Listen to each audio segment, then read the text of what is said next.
Welcome to What's Your View with Oludolapo. This podcast was created as a space for real people with real life experiences that most people can relate to and learn from. Hang tight and have a great time listening. Hi guys, welcome back to my podcast, and today I have a few of my friends around that would be recording or will be talking on this episode. The power of vulnerability, the pros and cons of it. So the next voices you'll be hearing are my friends who will be introducing themselves. Okay, so my name is Oluwatomisin Lamino. I'm a lawyer and currently I'm learning to sew. I'm learning fashion design. I think that interests me. And I have always found tech exciting, so I'm looking to explore the opportunity as well. So, okay, my name is Fumi Shole and I'm a legal practitioner and I work with I don't want to share. I'm going to pass it to the next person. Okay, my name is Wale Adejuibe. Coach Wale then. Okay, so I'm a coach and a management consultant. My name is Udumusilua from Lokweda. I'm a civil servant. Hello everyone, my name is Sholanka Gabriel Uriyomi. I'm a civil servant, I'm a writer. I'm into thesis writing, research, content writing, copywriting, SEO marketing, and all that stuff. And what interests me is sports, books, and travel. I'm very interested in those things. Okay, so this is the first one, pros and cons of being vulnerable. What's vulnerability to you? Let's start with Gabriel. I think being vulnerable means to be open to criticism and to be open to failure, because being vulnerable means to be able to put yourself out there at the risk of failing. You know, you can't be vulnerable if you are sure what you're going to do is going to work out well. If you are sure that telling this person how you feel or doing this thing would be successful, there's no vulnerability involved. So when you are vulnerable, you are putting yourself out there at a very great risk of disappointment, failure, shame, embarrassment. It just means opening yourself up to all those things. To me, vulnerability has to do with dealing with people. I feel it's that moment when you can be yourself, like your absolute self with someone, your good side, your bad side. Even with everything, you don't fear judgment. You don't fear that, okay, this person is going to see you in terrible lights. You can be your actual self. No matter how terrible it is, you can tell this person the deepest parts of you and hope for something positive in case you need advice or something. Like, you just know that with this person, with whoever it is, you can be your absolute self. Fantastic. Vulnerability to me, I would say that is a posture or a position you attain when you know that you are a work in progress. And you know, it's really it's really a very sensitive thing, because I want to talk about it from the angle of behavioral perspective and leadership perspective. You know, when I know I'm in charge of people and then I have to put myself out there for them, a lot of people will feel that, you know, if I show people my weak side, they are going to trample on me, or they are going to play with me as a leader. So it's better that I fake it, I do it, and so vulnerability is you having to maintain a position, knowing fully well that you're on your path of development and you are actively working on it. Yes. Well, to me, it's when you let your guards down, right? You are open to people, just as you said, like you're open to risk as well. It means you open yourself to other people to see who you truly are, and it actually helps you. It helps you grow.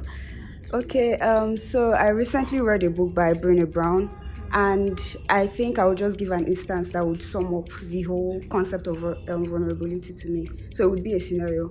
So you wake up, you see people working out, or you watch a video of someone working out online. Then you decide, oh, I want to do this. You get your gears, you get everything necessary. You walk to the gym. When you get there at that moment, for most people, or people like me, talking for myself, at the door, I'm there, I'm having second thoughts. I'm there like, what do I do? How do I start this? So like, vulnerability for me is just you trying to escape judgments, like the judgments of others, and like you're not trying to put yourself or not being vulnerable is you not trying to put yourself out there for a lot of reasons. So yeah, let it go back. Okay, thank you guys. So in this episode, we'll practically be focusing on two aspects: vulnerability in the office space and vulnerability in the romantic and friendship relationship. So pros and cons is how far is too far in a workspace to let my guard down, like Fumi said, right? How far is too far? And is it even okay to let my guard down in a workspace? Because workspace is a very sensitive place, right? They are not your family members. Personally, I don't think you should let your guard down totally in the workspace. Because one thing I learned from experience is that the workspace is competitive, right? Everybody wants to cut that edge. So when you, as much as you're trying to be vulnerable, you should also know what to say and what not to say. Now, I'll give you a practical instance of what happened to me, right? Somebody, I was employed to do 4 rows, and then they employed somebody to do 2 rows. And we're talking, I was like, what's your salary, guy? And I was like, you're paying me this amount. And I'm like, wow, you're paying you this much? And I went to meet the HR. And I'm like, why are you paying this guy this much and you're paying me this little? Now, what I did got me the attention I wanted, but it got that guy into trouble. So that guy made the mistake of giving me too much information. So when you are in the workspace, I think the first thing you should understand is what is the professional conduct of where I am. If your vulnerability is against the professional conduct of where you work, I think you should talk to a friend outside the workspace. If you are in the workspace, you should be able to determine what lines not to cross, what boundaries not to go out of. So I think that when vulnerability is too far in the workplace is when it crosses the professional boundaries. For example, I can see Fumi at the office. Fumi works in my ministry or in the ministry, and we see each other. And I don't start shouting, hey, Fumi, I keep it professional, right? Being vulnerable simply means that I'm doing something that somebody else can see and say, why are you doing like this? Right? I'm putting myself out there. I'm letting go of all inhibitions, letting go of anything that can stop me. So that is being vulnerable. So in the workplace, I think the first thing to understand is what is the professional code of this place. So whenever you are being vulnerable, when you step out of the professional code, you are being too vulnerable. Okay, talking about vulnerability in the workplace, I think I'll just use myself as an example. Because when I got to the workplace, when I got to my office, I felt this is an office. You're just here to do your work and go away. There's no point being vulnerable for any reason. Just don't do it. Don't do it. And so I kept on with it. Don't be vulnerable. Don't be this. But at some point, I guess I realized that when you're not vulnerable at all, it's difficult for you to get things in your favor because you've already shut out every single person. You won't be able to. So at some point, I felt, okay, you could be vulnerable with 1 or 2 people that you call your friends in the workplace. And I was. And then it came back to bite me in the ass. So I just told myself, if you're going to be vulnerable at the workplace, don't do it. Don't just do it too much. Don't say, okay, this person is. I don't feel like, except if you have these friends outside the workplace, then you meet at the workplace. That's when I feel like you can be vulnerable with this person as your friend. But if your relationship started at the workplace, just be vulnerable enough for it to, how will I put it? Be vulnerable in the sense that it'll be able to help you out when you need things. I'm not saying you should be a user or something, but at least be able to share information to the point that they know, okay, this is the problem or this is the issue. This is where I can help you at. But not to the point of divulging everything, because your so-called boss might feel like they are doing you a favor the day they will tell out your secrets. They might feel like, oh yeah, this happened and she said this. It might be because you're in trouble and their intentions might be good, but the things they're not meant to say, they will end up saying. So just know when to be vulnerable at the workplace. Don't overdo it. Don't zero it at the same time. Just find the right balance. And it depends on whoever you are with, the people you around you. Find the right balance. Just as she has said, I wouldn't say you should shut it out totally, right? Because there's no how you won't need these people. You just have to study the people around you and know the people you would actually be vulnerable to. Just as she has said, in fact, I could tell that, yeah, she's a civil servant because it's very obvious. I was already saying, yes, you're a civil servant because when you work in settings like that, you just know how to, you just know, you just have to use wisdom. Yes. But there is no how you can shut it out. You still have to, because you still have to learn. You need these people. You need them. They can make or mar you as well, especially working in the public sector, just as she has said. Vulnerability in the workspace, you need to differentiate between three things, actually. You need to differentiate between character, competence, and professionalism. They are not the same. Yes, some people actually, and you need to know the part that your vulnerability needs to come up. Everybody that works in the workspace needs to understand this thing that we call office politics is very real. Very, very real. And this is just what we try to do what people try to do to bring you down. And you don't need to bring others down for people to bring you down. Just be smart. If you're very smart and you are talented, I promise you have enemy already. So you need to understand where the power lies and then balance the mix between the character, the competence, and the professionalism. The professionalism cuts across. So when I'm functioning in the professionalism space, there are things about me that I don't say. I just stay with the conduct and the context of my workspace. My workspace they like you to be confidential. So I make up my mind that I'm going to be confidential. However, I have to be very vulnerable in the aspect of my competence. It doesn't bring me down because really, in the workspace, it's not lack of competence that brings a staff down. It is lack of character. You see, when you try to cover competence, you have lacked a particular part of character. Character is from the reason why we use alphabet A to Z for character is because they don't change. So every time I'm trying, for example, I know I have problem with communication, but I'm trying to cover it. The more I try to cover it, the more everybody notice that you are using this for worse now. What is going on? And then I'm trying to let you know that no, this is me because I have something. I think I have something to protect. So at that point, it's okay. And I will share my own part of the story. When I started training as a trainer, there used to be this thing that anytime I'm being introduced, because I was very thin then, I'm serious, I was thin. So when they want to introduce me, they said, oh, we have this amazing guy. So everybody will be looking at, hey, who is that amazing guy? You understand? And then by the time they call me and then I'm walking, everybody says, oh. We're even thinking in someone that is.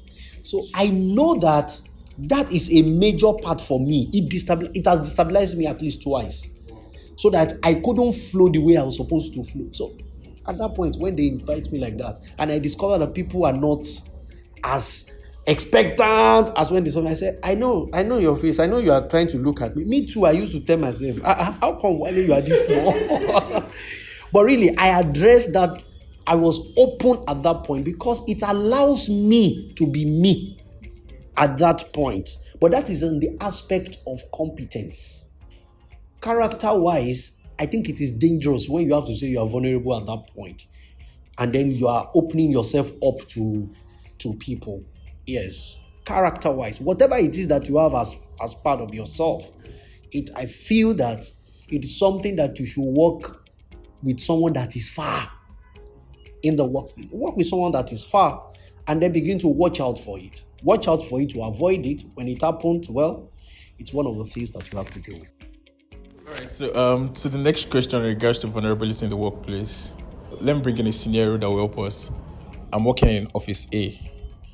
I've let my guard down to the extent that there's disrespect already. Now I'm trying to get my respect back, earn my respect. What should I do? Okay, so I was listening to I Said What I Said podcast, right? And this is a live scenario, like a real one. And one of the issues they raised is that a lady used another person's laptop in the office. I think the office gave everybody laptop, and let's say for instance, person A used person B's laptop, and she took it home over the weekend. She watched pornography on the laptop. She forgot to close everything, and the guy came the next morning. He opened his laptop like a shared desk. He opened the laptop, and what next thing everybody's seeing is pornography on his laptop. And the guy himself is shocked that where is this coming from? Like, he did not use this, and they had to like be asking who took this laptop home, who took this. So I mean, he has to be responsible for it because it is the laptop the office gave to him to use. So now he has, quote and unquote, it's not even his guard self. Now he has been implicated one way or the other, but now he has to earn his respect back, quote and unquote. So what should I do? That's one scenario. Another scenario is that maybe I've been so vulnerable with Funmilope over time, and one small issue happened, and now she don't cast me to everybody. Now everybody knows that I do this, I do that. Do you get? So now I need to earn my respect back from people in the office, even though they are not saying it, but I can feel the aura in the office that it is not friendly. What should I do? What has happened has happened. What has happened? But the office setting can be so funny. Yeah, I'm going to paint my own personal scenario. Now, something happened when I was in the private sector. There's this guy who was a natural hugger, who would hug anybody. And he got accused of sexual harassment. Yes. He was naturally just a hugger. So there was this sexual harassment era. There was a time it was really, this Me Too era was really... And because people had read about it, people started seeing things that were not there and all that. So this guy came to the office one day and hugged this lady. And the next thing was, there was a mail. And when you work in an office that they have a general mail, there was a mail, and the HR specifically mentioned this guy and used him as an example of what not to do. Everybody knows that this guy would argue. Now, when that thing happened, and it was a very serious case, it was suspended and all that, and he came back. What we just told him is, when they address this issue, just look at it. Try to ignore it. At that point, because you are in the office space, the best thing to allow to speak for you at that point is actually your work. The office space, Mr. Wale said something, office politics. When you have an issue and you keep reacting to it in the office space, they know that is your weak point. And anytime they want to destabilize you, they bring up that issue. But even if you don't react, they would still have something. So now you have something, they have something against you. Yes. So you can't fight it and win. The best thing you can do is when you get to build your resilience, build your character to the point that, now there's something that they do when they are shooting hoops for people that play basketball. I watched a movie and that guy was trying to shoot hoops and they were insulting his mother, they were insulting his father just to destabilize him. So if you can get to it, at the office space, you must grow a very thick skin, an impenetrable skin. So if you don't grow that skin, people will keep using it against you. It has happened. Move on. Let your work speak for you. I don't want to draw too many scenarios, but I've had issues where, I was in a mess. The only thing you can do at that point is to grow a thick skin and let your work speak for you. Consider people who are introverts naturally, right? Who don't have the capacity to argue with anybody. What's the best way for these people to manage their emotions? I can relate to it. Earlier, when everyone was speaking, they were talking about, I can identify you worked in the public sector. So while I was serving, I worked in a ministry, and oh my God. Oh my God. A lot happened in that 1 year. And it wasn't up to a year because I had to run away, but but a lot happened. And there was a time a boss was being really Against you? Yes, mean, and she just kept trying to find different things. There were different stories coming up. So one time I had gone on a break for a few weeks, but I took permission, but it wasn't I went for I just needed time off. Then next thing I got a call from another boss, and she was asking me questions about, so I heard that you did this. And I was just trying to add 2 + 2 in my head. I'm this is giving me cocoyam because nothing is adding up. It's not adding up to 4, and something must be wrong somewhere. or my response would be, because like when I called my brother and I told him about it, and like he was telling me his response initially would be to confront it. Like there are people like that that will just go head on. Ministry, I mean, you box me, I box you back or something. But like they will just confront it head on, and that would just be the end of the make a scene, you create a scene, I create a scene. Let everybody know I'm stealing my rep back. Rep that you've dragged in the mud, I'll wash it and stain your own white. Finish, everybody will go. But like that's not my own type of person. So I just did not know what to do or how to, because how many people will you start explaining yourself to? And like this particular person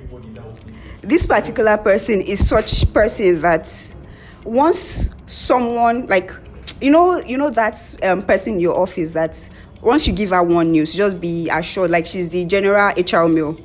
She's the one that will just download it to everybody. Like you don't need that mail. I did not. Oh God, I did not. Where will I start trying to wash my own white from? Like hello. I know you probably heard, but it's not what it is. Like I just did not. When I went back to work, like it was like at that moment when you're now trying to act like the victim, I'm just there like first, you've done everything you've done. Now you're acting like the victim. You're acting like, if I react before she would. So I could not do anything. A lot had gone out in the place. I think this is a perfect example of how do I come out without talking to everybody. Yes, I am trying to not do this. I think we should. Do you understand what I'm saying? So I want to say something concerning this actually. Let me come from the yes, the beginning, and then I'll talk about the person that cannot really handle it, the emotional agility. Sorry, please, before you talk about this, can I ask this question? So you just Yes, okay. Okay, I feel like now we are working in a work with the scenario you painted. Which of it is? The first one. Now, the problem might not be about the guy clearing his name. Tell your people, I didn't do this thing. They're like, okay, that's fine. No. Some will tell you that's fine, that it's possible, things like this happen. And then you feel like that's all. And you yourself, you have this, I'm not going to think about it, I'm not going to bother about it. I just do my work and keep my head out of the mud. Yeah. But now, every single time you guys talk or you don't talk, every time these people talk and they joke, they always put it in conversations and they bring it up every single day. Like, you're just regularly talking about, we went to this place, all of us hung out and they're like, before you come and you start hugging people, before you come and you start, all those kind of things. And when you put it out that it's not, they tell you, we're just joking, we know you didn't do it, we're just joking. But every day, these people are all up in your face. What are you going to now do about that? Oh, fantastic. Oh my gosh. There was. You really cannot see they're not safe. It's fun. They are. No. Like you mentioned in there, stop bringing something. See, there was a day I was running training for staff in a company, and there's a lady there. Her name is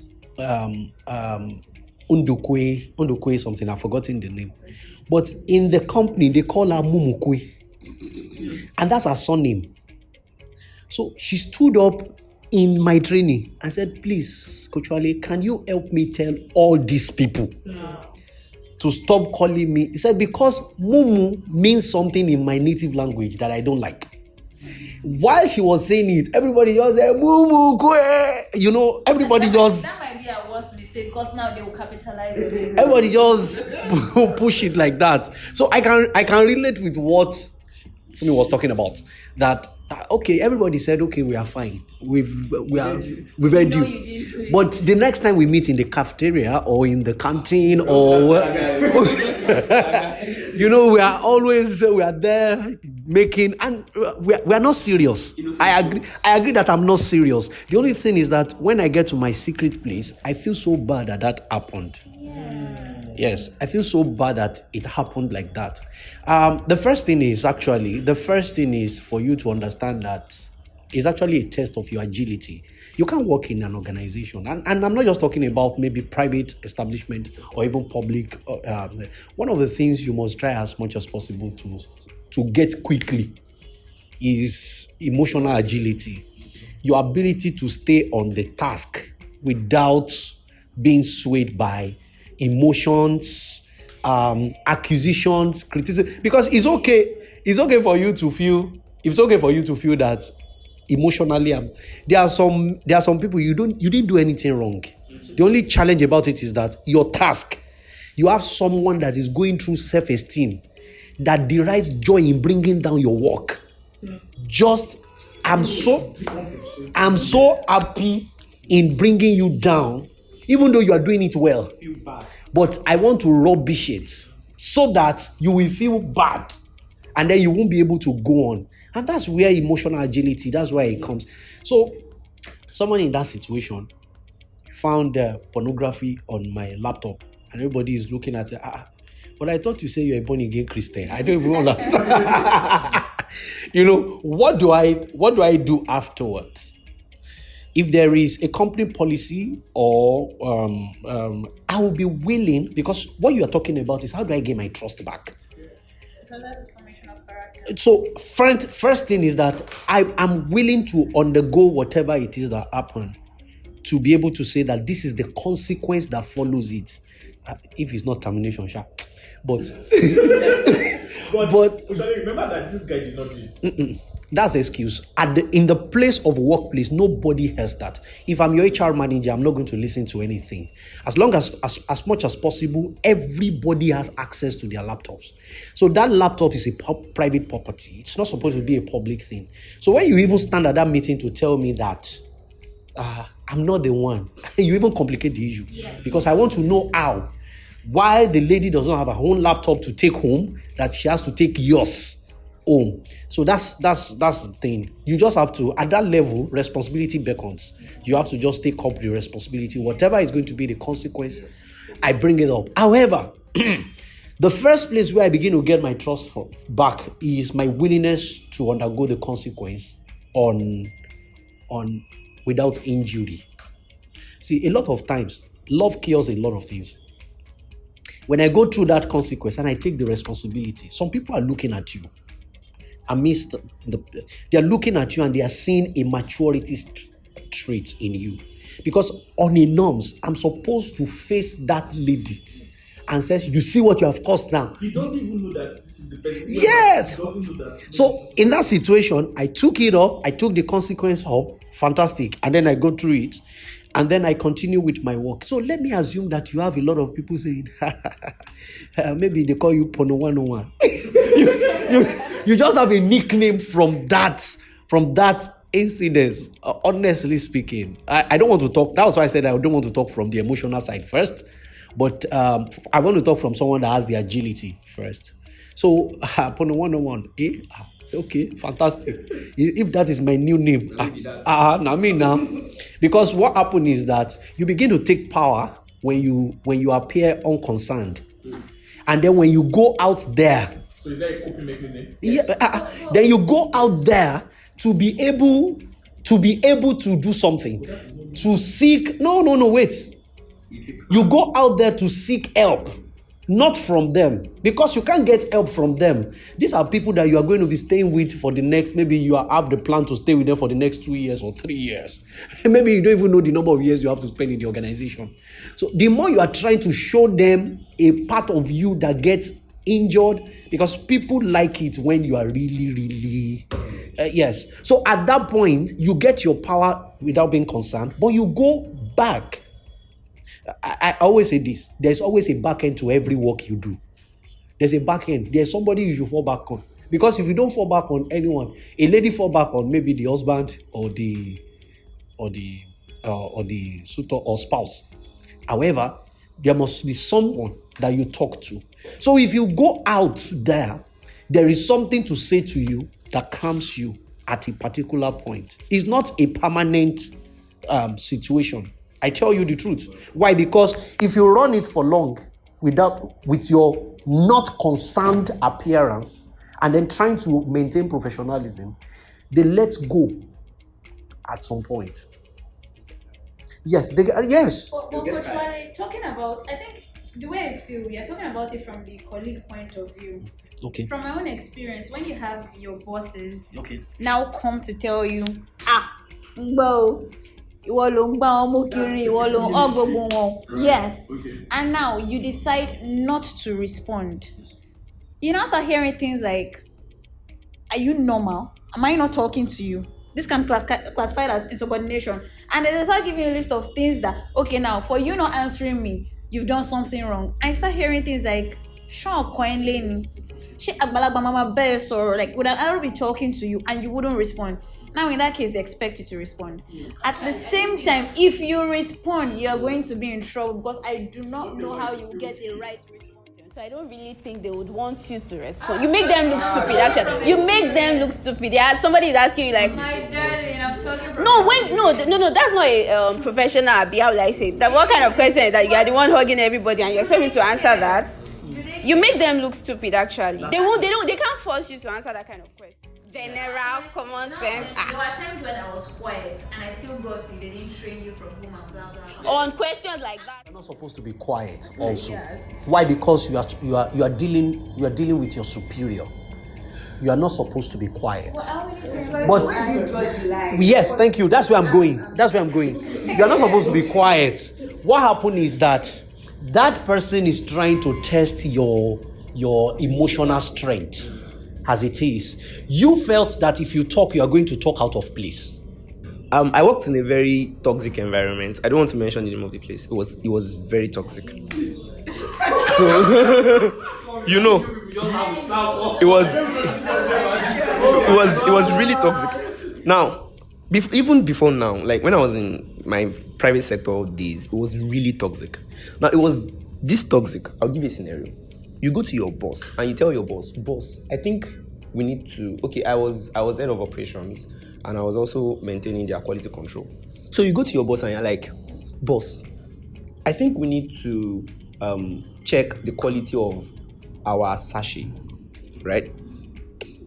And then by the time you get to your office, you see a mail from that same boss copying the MD, copying the HR, that why have you not tested the quality of the sachet? Do you understand what I'm saying? Which is not wrong. That doesn't sound wrong. I came to meet you, have an informal conversation with you. Dolapo, we need to fix the tires of the car. I'm the office mechanic. Now, you are now sending me a mail, copying the MD, indicting me that why have I not checked the tires of this car? Because you are being accusing me of negligence. When I brought it to you, I brought it to you to tell you in an unofficial manner, right? But you are now sending a mail because you want to be glorified. Yes. You want to look like you know what you're doing. So you are sending a mail, you are copying the boss, you are copying people, and it's a nationwide organization. In fact, it's in Africa. You are copying people in Kenya, you are copying people, and you are telling them, dear Oriyomi, I have noticed that these days you have been out of your game. Why are the tires not checked? And you are listing everything I've told you we are supposed to do. And you are ending that report with, please revert immediately. Something I came to your office to tell you about. So why did you reply the mail telling him that I came to your office? Now, you can't reply that mail and say, I came to your office now to tell you. Right? Because what the person is doing, you know the end game. When you are in the office, I'm sorry, you need to be very, very smart. You need to be able to see things like 5 steps away. Yeah. So you know the end game. You know this person is trying to boost their own ego, right? It's trying to make you look stupid. So the reply I always give to that mail is, dear Linda, thank you for this observation. Although this has been in the works, as we discussed earlier. Exactly. Although this has been in the works, as we discussed earlier. However, the processes will be expedited. Once again, thank you very much. End of discussion. Now, in that reply, I have massaged your ego. Yes. Right? At the same time, I have made the people know that this is not your idea. Guy, I told you this thing. So if I have an issue at the office, and now this is the issue that I want to bring. Now, that is to paint the scenario of the office. You know how toxic it is there. Yeah. So there was a day I was sent an errand, and I did a very funny mistake. I bought a pig with the official car. You bought what? A pig. P-I-G. Yes, with the official car. Now, this is going to sound very silly. Now, This person, I went to meet this person for the key to the van, and she said, take the car. She knows why. No, I went to meet this person to give me the key to a van to go buy what we need. She said, no, take the car. I argued it. She said, no, take the car. So I took the car. When I came back, the MD saw me. I was like, can your father buy a car? Whoa. And you will use your father's car. My father is dead, so it gets to me. So, can your father buy a car? And you will use your father's car to go and buy a pig. And I looked at this woman, expecting her to say something. And she did not say a word. And when we got to the office and they were firing me, this woman was the one that was still saying, yes, that's so bad, that's gross, that's bad. Now, how do I, she's my boss. She's my boss. If I say I came to meet you, see, she's my boss. That is office politics. Now, if I say I came to meet you, it's her word against mine. Her word holds more water. She has like 15 years experience. Even if she does not say anything, she'll just look at me like, what are you saying? There's no mail, there's no nothing. So sometimes when you have that kind of issue, now going back to the issue at hand, I think for me, you should be able to know who you are accountable to and who you are not accountable to in the workspace. Now, if I'm not accountable to you, now I'm sorry, if I'm not accountable to you and you come to me and you ask me funny questions, I know how to be curt and not be rude. I'll quickly tell you, I didn't do it, and I'll go back to my work. If you keep making any issue, I'll tell you, sir, they're just looking at me like that. I didn't do it, and I'll go back to my work. I do not owe you an explanation. If I am supposed to be accountable to you, I'll look for a time and I'll come to you straight. I'd like to talk to you, sir. I know you've heard about this, and I know that the evidences against me are damning. And I take responsibility. However, for the sake of my character and integrity, I didn't do this thing. See, one thing you should be able to do is, now, Coach Wale said something very profound. Professionally, you messed up. Yes. But now you are not defending your professional conduct to that person. You are defending your character, your integrity. You should not joke with that. You should not say it's a rumor when it's about your character. So tell the important people that I didn't do it. When they joke about it, if it is let me tell you, if it is getting to you, one thing you must learn is be professional. Don't be rude, bro. Go to Mr. Wale. For example, Mr. Wale can be in my office and I call him Coach Wale. But the minute I say Mr. Wale, please, this issue, like Coach Wale said, I had gone through the official repercussions. The next time you bring this thing up, I'll take it up against you. That's all. It would end. That's all. It would definitely end. Because when they joke about you and it affects your performance and you go to meet any sensible HR, after you've taken the repercussions, you've taken the blame, you've gone through whatever, and you go and meet them and you say, ma, after I have done everything you told me to do, these people still say this thing and it's affecting my performance. Trust me, it will stop. But before it stops, you must develop a thick skin. Otherwise, you will drown. I mean, this is so profound, man.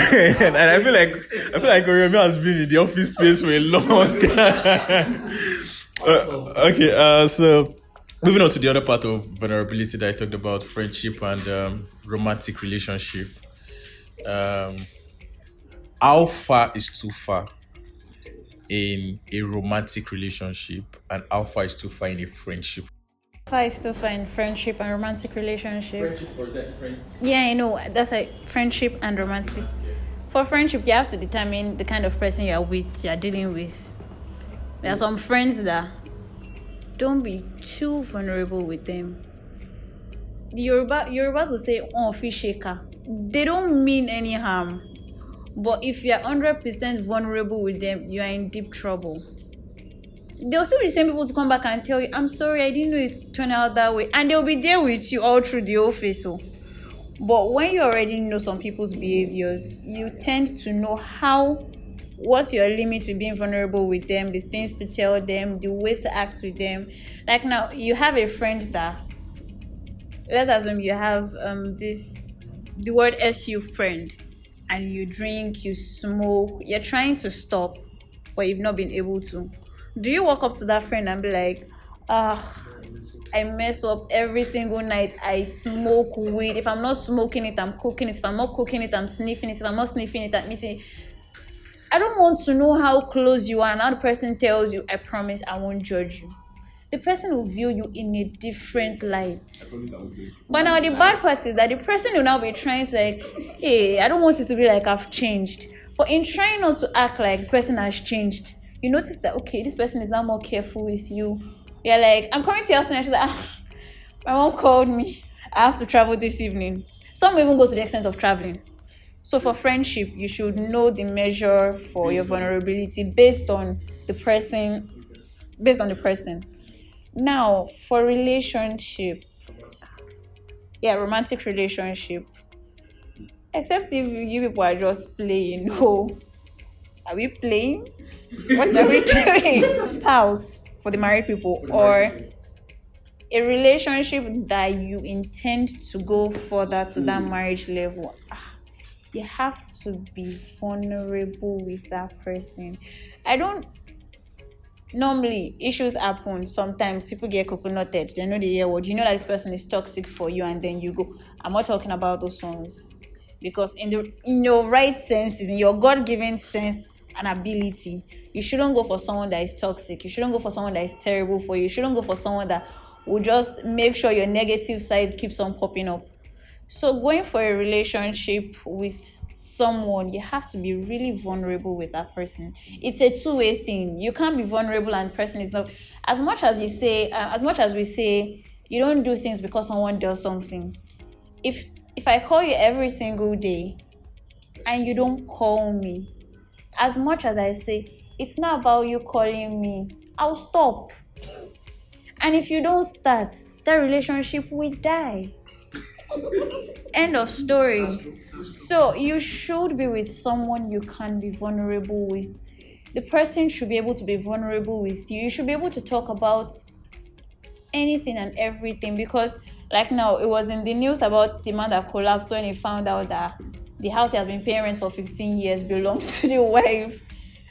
It's crazy, but I don't know why she wasn't vulnerable with him. They might have their issues, but in all sincerity and with the way things should naturally go, be with someone you can be vulnerable with and who will be vulnerable with you.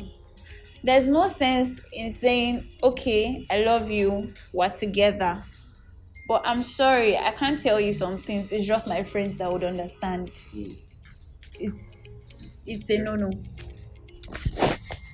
Yeah, I agree with her that you should be vulnerable with whoever your partner is. But how about when it will damage another person's character? Should you be vulnerable to that extent? Do you understand? No. Like in a case where whatever you are sharing with your partner is something damage someone else's character, should you? Is the partner involved? No. The partner is not involved. Yes. So should you divulge such information to your partner? Fantastic. Please, let me just come in. let me come in. Oh my God. How do I put this thing? I remember 2013. 2013, I told one boy, he's not even a mentor. He's just a boy of mine. I remember we used to play football together when I was on campus. And then I don't know what happened. So we find ourselves. So I told him I'm in a serious relationship. So the guy just looked at me and said, "Guy, you mean say you serious as today?" I said, "Yes, Joe. Leave that one. I'm in a serious relationship." He said, Come, let me advise you. I thought he wanted to yarn or pack out. He said, if you want your relationship to work, make sure you are confidential in everything. That I can tell you, that's one of the biggest advice I've received in my life. That I can tell you that is one of the things that makes my relationship work or marriage work. Confidentiality. And the reason is because, vulnerability when it comes to even friendship. I don't even want to talk about romantic relationship now. I want to talk about friendship, because the way it happens in the friendship is what you are going to take into the marriage. So vulnerability at the friendship level has certain factors So take, for example, a friend of mine that I want to be vulnerable with, I'm going to first understand, am I committed to that relationship? And is he or she committed to that my relationship? Because that's not a function of maybe I love you, you love me. No. I feel commitment is a function of three things basically in relationship. One is a function of maturity, is a function of contribution and confidentiality. If you are not to tell me that you are committed, it means if I tell you something, I know you are a dead end. So that is what will make me give you other information that is not even related to what we are talking about. Yes. For example, my wife is my apropos, everything. And I'm the apropos too. Anything that is going on like this, my wife tells me. Anything that is going on for me to, I divulge it. And the reason is because we could talk to ourselves at that level. So what was the question she asked? Yes. That, okay, what if somebody... Something about a friend. Yes. And what happened at that point is that, I'm sorry, if I have a friend like that and I heard what I said about somebody outside, it just tells me that you can't divulge information going on. You can't give that person that kind of information. Even if it's your spouse. Even if it is spouse. Yes, there are some very sensitive things that happens in marriage that when you hear it outside, it affects a lot of things. And because you can't change your wife. No, the truth about it is that okay, maybe I'm talking right now because I'm privileged to have someone that is very confidential. But if I have friends that their wives, once you tell them something, they just go around and they can't change. So at some point, there are things they keep. Your friend that smokes. There's some information that they have to keep at that level. Why? Because if you try to divulge some sensitive information to them, I'm sorry, there are some people, once you give them information, in fact, their system is calling for someone to talk to. The next thing they pick their friends, like, it's been a while I saw you. Can I come and visit you? Or when are you going to come and visit me? And those are the things that really we have when it comes to that aspect. So I feel the confidentiality will help a lot. When you're being vulnerable with friends, watch your back. Even as friends. Know what to allow.